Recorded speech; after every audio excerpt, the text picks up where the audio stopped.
Madame la Présidente, Monsieur le Ministre, chers collègues, la loi séparatisme de 2021 a amplifié une profonde fracture que le gouvernement cherche à creuser au sein du peuple français.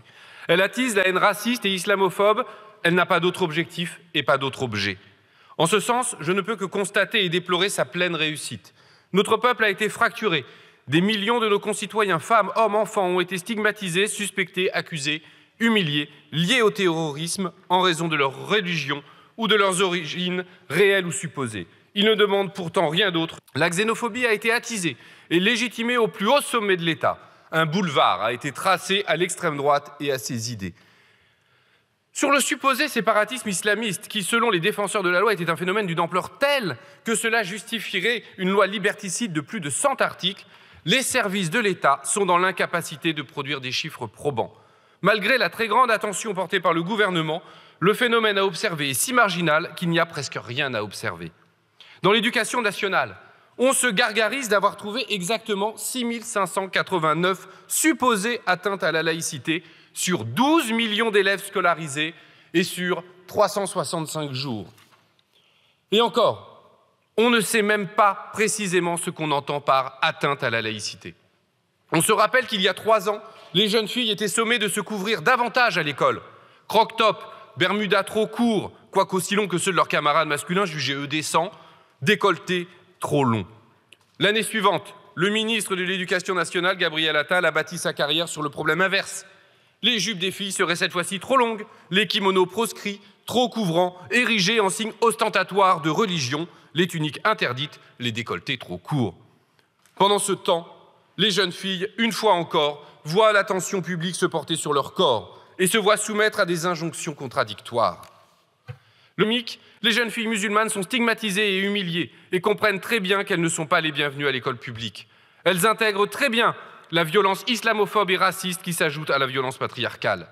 À rebours du débat du discours de liberté et d'émancipation que l'institution devrait tenir sur l'égalité filles-garçons, pour une loi qui prétendait renforcer la République, elle produit tout le contraire.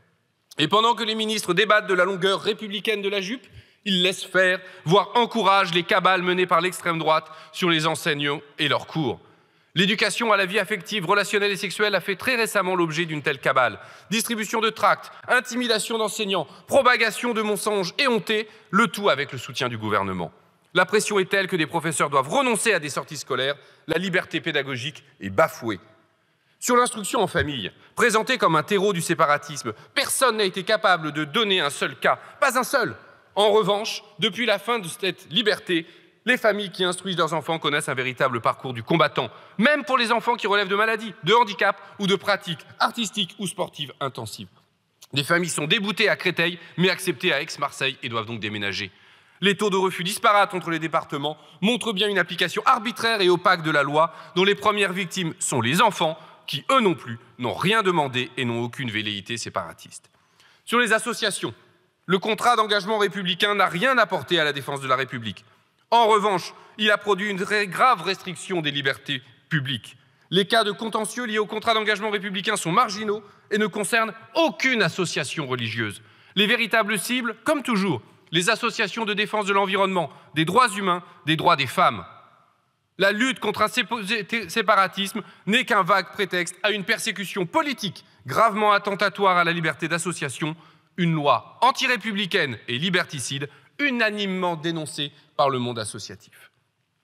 Quant aux épouvantails brandis pour justifier péniblement cette loi, la répression des professionnels de santé qui établiraient des certificats de virginité ou la sanction de cas de polygamie, il est évident que personne n'a pu en reparler, car bien entendu cela n'existe pas en dehors des fantasmes de l'extrême droite qui propage sa haine raciste. Les véritables causes de la fracturation de notre République, elles, par contre, ne sont pas traitées dans cette loi. Toutes nos auditions l'ont mise en évidence. Rien n'a été fait pour lutter contre le séparatisme d'extrême droite qui, lui, prospère en toute impunité dans notre pays. Violence verbale, violence physique, cabale contre des enseignants, des élus, des associations. La puissance publique laisse faire, voire encourage ces actions. Rien n'a été fait contre le séparatisme des riches. Il est même organisé et soutenu par le gouvernement. C'est peu de dire que la loi ne lutte pas contre lui, alors qu'il organise l'appauvrissement de l'État et la destruction méthodique des services publics, le seul bien de ceux qui n'ont rien, santé, éducation, logement. Le bilan de cette loi est donc accablant. Racisme, xénophobie étalée sur la place publique et encouragée, liberté publique bafouée, débats répugnants infligés à la société tout entière. Il est évident que cette loi ne pouvait que produire l'inverse de l'effet annoncé, sabrer encore un peu plus les principes républicains et l'unité de la nation.